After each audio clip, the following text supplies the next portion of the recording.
உலகெங்கும் நிறைந்திருக்கும் தமிழ் நேயர்கள் அனைவருக்கும் எமது மனமார்ந்த வணக்கம்.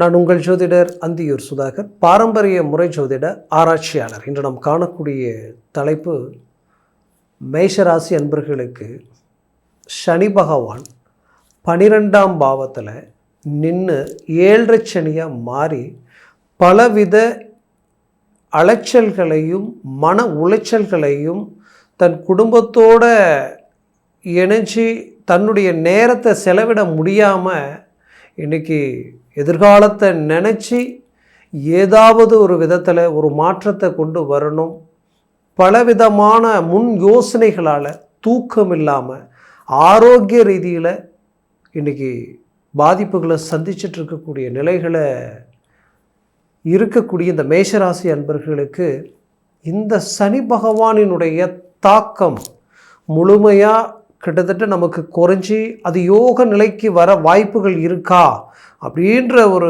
யதார்த்தமான ஒரு சில விஷயங்கள் நம்மளுடைய மனசில் கேள்விகளாக கேட்கும். அதுக்கு அற்புதமான ஒரு அமைப்பு நமக்கு கிடைக்குதுன்றது தான் இங்கே உண்மை. என்னன்னு பார்த்தோன்னா, குரு பகவான், உங்களுடைய பாக்யாதிபதி குரு பகவான், இது மேஷராசிக்கு இந்த அமைப்பு மிக மிக ஒரு பெரிய அதிர்ஷ்டம்னு சொல்லலாம், உங்களுக்கு கிடைச்ச ஒரு பாக்கியம்னு சொல்லலாம். ஏன்னா ஒரு 7.5 சனி வந்தால் அதனுடைய தாக்கம் எப்படி இருக்கும், இதை விட அனுபவிக்கிறதுக்கு வேறு எதுவுமே இல்லைன்ற மாதிரி இருக்கும். அப்பேற்பட்ட உங்களுக்கு உங்கள் பாக்யாதிபதி குரு பகவான், உங்களுடைய நட்பு கிரகமாகப்பட்ட குரு பகவான் ப்ளஸ் அவர் வீட்டில் தான் 12ஆம் பாவத்தில் உங்களுக்கு 12ஆம் பாவாதிபதி மோட்சஸ்தானத்திற்கு இடமாகப்பட்ட அந்த சனி பகவான் அந்த வீட்டில் தான் உட்கார்ந்துருக்கார். அப்பேற்பட்ட குரு பகவான் தான் உச்சமடைஞ்சி தன் சுய பார்வையில் 9ஆம் பார்வையாக அந்த இடத்துல சனி பகவான் பார்க்குறாரு. குரு பார்வை கோடி நன்மைகளை உண்டாக்கும்னு சொல்லுவாங்க. அப்போது இந்த இடம் மிகப்பெரிய மாற்றத்தை உங்களுக்கு கொடுக்க போகுதுன்றது தான் 100% உண்மை. இதை பயன்படுத்திக்கிங்க. தயவுசெய்து 7.5 சனியினால் பாதிப்பு, இது இவ்வளோதான், இது இப்படித்தான் நீங்கள் நினைக்காம, தயவுசெய்து இதெல்லாம் இல்லை, இதை தாண்டி நாம் இந்த இடத்துல சாதிக்கலாம், நம்ம முயற்சிகளை சக்ஸஸ்ஃபுல்லாக உண்டாக்கலான்றதுக்காக தான் இந்த காணொளி உங்களுக்காக நான் ரொம்ப உங்களுக்கு இது உதவியாக இருக்குன்ற ஒரு பட்சத்தில் தான் இதை உங்களுக்கு நான் சொல்கிறேன். அப்போது இந்த அமைப்பு எத்தனை நாள் இருக்கும் அப்படின்றது பார்த்திங்கன்னா 150 நாட்கள் கண்டினியூவாக இருக்கும். அதுக்கப்புறம் பார்த்திங்கன்னா குரு பகவான் பயிற்சியாக்கி சிம்மத்துக்கு போயிடுவார்.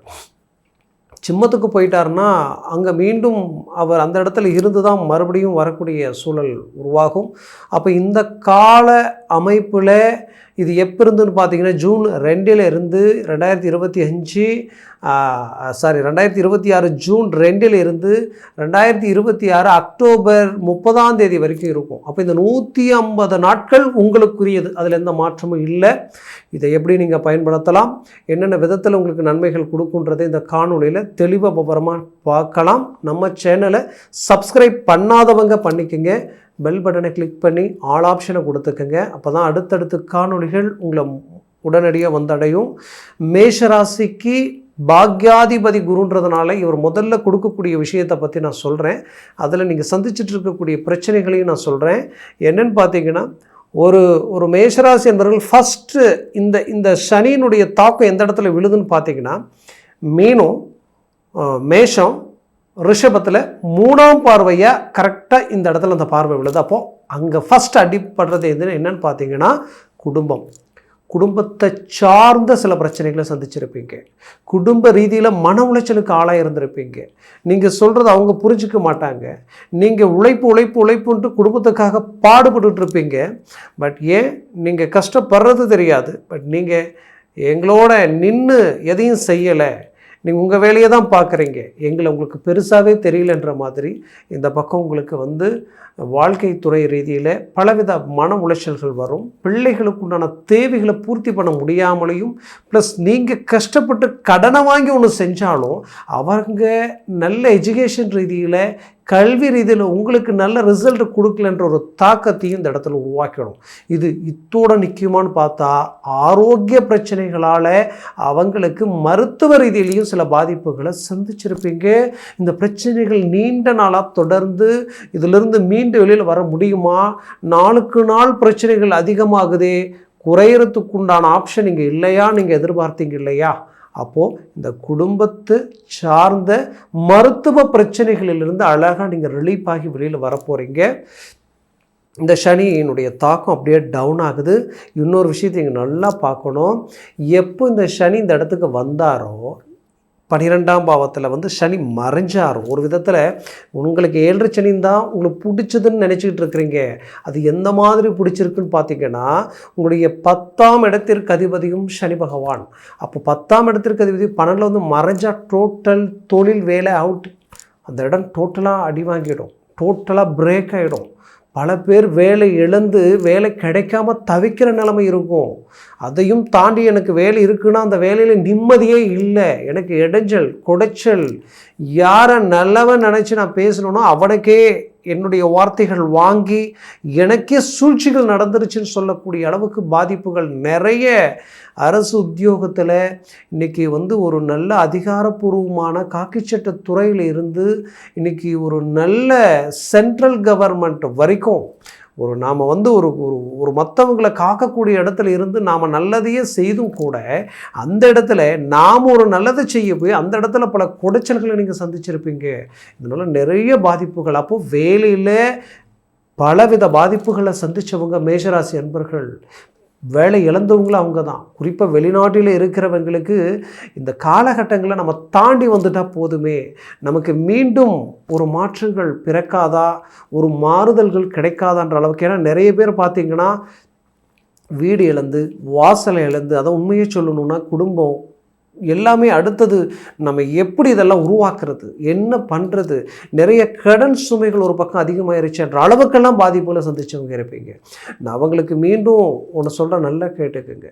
உங்களுக்கு தன்னம்பிக்கை அதிகம், எந்த இடத்துலையுமே வைராக்கியத்துக்கு கட்டுப்பட்டு வாழுவீங்க. அது மட்டும் இல்லை, கடின உழைப்பாளிகளை நிற்பீங்க. அப்படி பலவிதமான நல்ல விஷயங்கள் உங்ககிட்ட இருந்தும் எத்தனையோ மற்றவங்களுக்காக நல்லதை செய்ய போயே நீங்கள் பாதிக்கப்பட்டிருக்கிறீங்க. அப்பேற்பட்ட உங்களுக்கு துரோகங்களை சந்தித்து அந்த வழி வேதனைகளை கடந்து வர முடியாமல் தவிக்கக்கூடிய நிலைமைக்கு ஆளாயிட்டீங்க. அதனால் இன்றைக்கி உங்கள் பணம் மற்றவங்களுக்கு கொடுத்துட்டு நீங்கள் அதுக்கு வட்டி கட்டி பல பிரச்சனைகளை சந்திக்கக்கூடிய நிலைமை. நமக்கு வேண்டியவங்கன்னு சொல்லி நான் அவங்களுக்கு மீண்டும் மீண்டும் நல்லது செய்து அவங்க இன்றைக்கி நல்ல லெவலுக்கு போயிட்டு இன்றைக்கி உங்களுக்கு கொடுக்க வேண்டியதும் கொடுக்காம நீங்கள் நீங்கள் செஞ்ச நல்லதை நினைக்க கூட மனசு இல்லாமல் இருக்கிறவங்க எத்தனையோ பேர். அப்போ இது எல்லாத்தையும் கடக்கக்கூடிய உங்களுக்கு இன்றைக்கி ரொம்ப பலவீனமான நிலைமையில் இருக்கிறோமேன்ற ஒரு வேதனை உங்களுக்குள்ளே இருக்கும். அந்த வேதனைக்கு எல்லாத்துக்கும் ஒரு பதிலடியாக இப்போது நான் சொன்னேன் இல்லையா, 10ஆம் வீட்டிற்கு அதிபதி போய் 12 மறையும் பொழுது வேலைகள் ரீதியில் இந்த மாதிரியான பாதிப்புகள் எல்லாத்தையும் சந்திச்சிருப்பீங்க. தொழில் ரீதியிலையும் நஷ்டங்களையும் நெருக்கடிகளையும் கொடுத்து, ப்ராஜெக்டை கொடுத்து பணம் வராமல், பொருள் கொடுத்து நமக்கு வர வேண்டிய விஷயங்கள் அப்படியே பிரேக் ஆகி நிற்கக்கூடிய நிலைமை. இந்த மாதிரி நிறைய பார்ட்னர்ஷிப் பார்த்திங்கன்னா நிறைய வருமானம் வரும், கணக்கு பார்த்தா நஷ்டத்தில் இருக்கும். பட் அவங்க வளர்ச்சி நல்லாயிருக்கும், நீங்கள் கஷ்டப்பட்டுக்கிட்டு இருப்பீங்க. அப்போது இந்த பிரச்சனைகள் எல்லாத்துக்குமே ஒரு தீர்வு என்னென்னா, இந்த குரு 9ஆம் பார்வையை அந்த சனி பகவானை அழகாக பார்க்குறாரு. அப்போது அந்த சனி பகவான் மீது குரு பார்வை விழும் பொழுது கோடி நன்மைகள் உருவாகும். இந்த சனி 10ஆம் வீட்டிற்கு அதிபதின்றதுனால அவர் பெரிய லெவலில் வேலையில் மாற்றங்களை கொடுக்க போகிறாரு. கண்டிப்பாக சொல்கிறேன், சிலருக்கு அரசு உத்தியோகத்தில் ப்ரமோஷன் வந்து கூட அது பிரேக் ஆகி நின்று இருந்திருக்கும். அது கூட உங்களுக்கு இந்த நேரத்தில் மூவ் பண்ணுங்க. எந்த நெகட்டிவ் விஷயங்களை எடுத்து மனசில் போட்டுக்கிட்டு உங்கள் வேகத்தை குறைச்சிடாதீங்க, வேகமாக செயல்படுங்க. கண்டிப்பாக சொல்கிறேன், உங்கள் இலக்கை நீங்கள் அடைய போகிறீங்க. உங்களுடைய குடும்பம் எதுக்காக நீங்கள் வாழ்ந்துட்டு இருக்கிறீங்களோ அவங்களும் உங்களை புரிஞ்சுக்குவாங்க. உங்களுக்கு உண்டான தேவைகள் ஆட்டோமேட்டிக்காக ஒவ்வொரு பக்கமும் உங்களுக்கு கமிட்மெண்ட் ஆக போகுது. ஒரு பக்கம் பிள்ளைகள் உங்களுக்கு சப்போர்ட் பண்ண போகிறாங்க. அவங்க உங்கள் பேச்சை மீறி சிலர் முடிவுகள் எடுத்து எங்கே திசை மாறி போயிடுவாங்களோட ஒரு பயத்தில் இருந்த பெற்றோர்களுக்கு இப்போ அது அப்படியே கிளாரிட்டியாக உங்கள் பக்கம் அந்த திரும்ப போகுது. உங்கள் பேச்சை கேட்க போகிறாங்க. ஏன்னா பாக்யாதிபதி இல்லையா குரு பகவான், உங்களுக்கு பாக்கியம் என்ன, மனைவி, மக்கள், அதே போல் ஒரு வீட்டு இல்லத்தரசி மேசராசியாக இருந்தால் அவங்களுடைய கணவருடைய செயல்கள் சில பாதிப்புகளோடு இருந்தாலோ, அவங்க சில கெட்ட பழக்கங்களுக்கு ஆளாகி குடும்பத்தில் அண்டர்ஸ்டாண்டிங் நிம்மதி இல்லாமல் இருந்தாலோ இந்த இடத்துல அது அப்படியே மாறும். அதில் இந்த தாக்கத்திலேருந்து அழகாக நீங்கள் வெளியில் வருவீங்க. பிள்ளைகள் உங்கள் பேச்சை மீறி சேர்க்க சிநேகிதங்களால் ஒரு நல்ல ஒரு இது இல்லாமல் இருக்கிறாங்க. எப்படி இவங்க மறுபடியும் நாம் நினைக்கிற மாதிரி வந்து இவங்க ஜெயிப்பாங்களான்ற குழப்பத்தில் இருக்கக்கூடிய பெற்றோர்களுக்கு ஒரு மிகுதியான சந்தோஷமான காலமாக இது இருக்க போகுது. நீங்கள் கவலையே படாதீங்க. அதுலேயும் குறிப்பாக சொல்லணும்னா இந்த 10ஆம் அதிபதி ப்ளஸ் 11ஆம் வீட்டிற்கு அதிபதியும் அவர் தான், குரு தான், சனி தான். அந்த சனி பகவான் என்ன பண்ணுவார்னா லாபத்தையும் கொடுக்க ஆரம்பிச்சிடுவார். அப்போ இத்தனை நாளாக நஷ்டத்தில் போயிட்டு இருந்த விஷயங்கள் எல்லாமே லாபத்தை நோக்கி போகும். சில இன்வெஸ்ட்மெண்ட் பண்ணியிருப்பீங்க, பட் அது கை கொடுக்கலையே, அது ரேட் வரலையே நினச்சவங்களுக்கு இப்போ அப்படியே பார்த்தீங்கன்னா அது இம்ப்ரூவ்மெண்ட் தெரியும். கொஞ்சம் யோசித்து அவசரப்பட்டு நம்மகிட்ட இருக்கிறது நம்ம பிரச்சனைகளுக்காக கொடுத்துட்டோன்னா அப்புறம் கொடுத்து அடுத்த நிமிஷம் ரேட் ஏறிடும். அது நல்ல டீப்பாக சிந்திச்சு செயல்படுங்க. அடுத்தது குடும்ப ரீதியில் நான் முதல்லையே சொன்னேன், பிள்ளைகளுடைய மாற்றங்களும் மனைவி மக்கள் உங்களுக்குள்ளே இருக்கக்கூடிய அண்டர்ஸ்டாண்டிங் எல்லாமே நல்ல மாறுதல்கள் தெரியும். அதே சமயம் பார்த்திங்கன்னா தனம், செல்வம், செல்வாக்கு பெருக போகுது. சனி பகவான் குரு பார்வையை வாங்கி 2ஆம் வீட்டை பார்க்கும் பொழுது தனம், செல்வம், செல்வாக்கு பெருக போகுது. இந்த சனி டைரெக்டாக 6ஆம் வீட்டை பார்க்கறதுனால கடன் சுமைகள் தீரப்போகுது. கடன் ரீதியில் இருக்கக்கூடிய மன உளைச்சல்கள் நீங்க போகுது. நிறைய நாள் தூக்கம் இல்லாமல் மன உளைச்சலுக்கு ஆளாக இருந்திருப்பீங்க. அதிலிருந்து மீண்டு வெளியில் வரப்போகிறீங்க. ஏக்கம், உங்களுக்குள்ள ஆதங்கம் எல்லாமே இருந்திருக்கும். நம்ம நல்ல ஒரு இலக்கை நோக்கி போகணும், நம்ம ஸ்பீட் இன்க்ரீஸ் ஆகணும்னு எதிர்பார்த்தீங்களே, அது இப்போ ஆக போகுது. எதிரிகள் வீழ போகிறாங்க, அதில் எந்த மாற்றம் இல்லை. உங்களுடைய துரோகிகளுக்கு நல்ல பதிலடி கொடுக்க போகிறீங்க. குறிப்பாக நோய் நொடிகள் தீரப்போகுது. மொத்தத்தில் இந்த காலகட்டம் உங்களுக்கு பிரகாசமாக இருக்க போகுது. வெளிநாடு முயற்சி கை கொடுக்கும். வெளிநாட்டில் இருக்கக்கூடியவங்களுக்கு 12ஆம் பாவத்தில் இந்த நிலை, ஏன்னா தொலைத்தொடர்பு சம்மந்தப்பட்ட விஷயங்கள் பெரிய லெவலில் உங்களுக்கு கனெக்ட் ஆக போகுது. நீங்கள் ஒரு மனநிறைவு உங்களை விட்டு பிரிஞ்சு போனவங்க கூட வந்து சேரக்கூடிய ஒரு அருமையான காலகட்டம். பிள்ளைகள் உங்களை விட்டு பிரிஞ்சுட்டாங்கன்னு நினச்சிங்கன்னா மீண்டும் உங்களோட வந்து இணைவாங்க.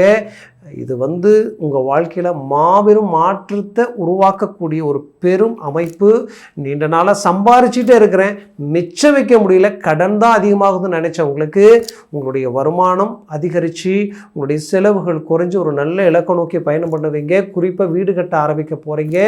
ஆல்ரெடி கட்டிகிட்டு இருக்கிறவங்க அதை சிறப்பாக கட்டி முடிப்பீங்க. அந்த தடைகளை மீறி ஒரு சக்ஸஸ்ஃபுல்லாக கொடுக்க போகிறீங்க. குடும்பத்தில் சுபகாரியங்கள், திருமண வாய்ப்புகள் கைகூடி வரப்போகுது. திருமண முயற்சிகள் நீண்ட நாள் தடை, வயதும் ஆயிற்றுக்கேன்னு நினச்சி வேதனை இருக்கக்கூடியவங்களுக்கு இப்போ அது உங்களுக்கு வந்து அழகாக கனெக்ட் ஆகும். நல்ல லைஃபாக இருக்கும். ஆல்ரெடி இதில் குறிப்பாக நான் ஒருத்தருக்கு சொல்லணும், 11ஆம் இடம் உங்களுக்கு அடுத்த திருமணம், ஏன்னா ஏற்கனவே ஒரு டைவர்ஸ் ஆகிடுச்சு, மறுமணத்திற்கு நான் முயற்சி பண்ணுறேன்னு நினைக்கிறவங்களுக்கு அந்த 11ஆம் வீட்டை குரு பார்க்குறார். 100% உங்களுக்கு வந்து மறு திருமணத்திற்குண்டான முயற்சிகள் எடுத்துக்கிட்டு இருக்கக்கூடியவங்களுக்கு ஒரு நல்ல பலன்கள் கிடைக்க போகுது. என்னை பொறுத்தவரையிலையும் உங்கள் ஆரோக்கிய ரீதியிலையும் மாற்றங்கள் பிறக்கும். இது வரைக்கும் நீங்கள் யோசித்ததை தாண்டி இதுக்கு மேல் நீங்கள் யோசிக்கக்கூடிய விஷயங்கள் எல்லாம் ரொம்ப பர்ஃபெக்டாக இருக்கும், ரொம்ப கிளாரிட்டியாக இருக்கும். தைரியமாக துணிச்சலாக இறங்கி செயல்பட போகிறீங்க. மொத்தத்தில் மேஷராசி அன்பர்களுக்குரிய ஒரு அழகான அற்புதமான காலமாக இருக்க போகுது. இது உங்களுக்கு அறுவடை காலமாக மாறப்போகுது. முயற்சிகளை பலப்படுத்துங்க. 100% சக்ஸஸ்ஃபுல் கிடைக்க போகுது. நான் சொன்ன பலன்கள் கோச்சார ரீதியில் சொல்லியிருக்கிறேன். உங்கள் ஜனன ஜாதகமும் திசாபுத்தியும் சர்வாஷ்ட வர்க்க பரல்கள் பொறுத்து பலன்கள் மாறுபடும். கவனமாக, இந்த குரு எத்தனை பரலோடு இருக்கார், சனி எத்தனை பரலோடு இருக்காருன்றது பொறுத்து தான் உங்கள் வலிமை எப்படி இருக்குன்றது நமக்கு தெரியும். அதை பொறுத்து தான் அவங்க உங்களுக்கு கொடுக்க போகிறாங்க. அது ஜனன ஜாதகத்தை பார்த்து தெரிஞ்சு அதை சார்ந்த விஷயங்களில் இறங்கி செயல்படுங்க. திசா புத்திகள் உங்களுக்கு பக்கபலமாக இருந்தால் போதும். அப்போ உங்கள் ஜனன ஜாதகத்தை பார்க்கணும்னு நினச்சா கீழே இருக்கக்கூடிய காண்டாக்ட் நம்பருக்கு கால் பண்ணி முன்பதிவு செய்து வாட்ஸ்அப் மூலமாக உங்கள் ஜாதகத்தை அனுப்பி தெளிவாக விவரமாக கேட்டு தெரிஞ்சு அதை சார்ந்த முடிவுகளும் முயற்சிகள் எடுங்க. அது 100% சக்ஸஸ்ஃபுல் உங்களுக்கு கிடைக்கும். மேலும் உங்களது வாழ்க்கை வளமாக அமைந்திட எமது மனமார்ந்த வாழ்த்துக்கள். நன்றி, வணக்கம். மீண்டும் சந்திக்கலாம்.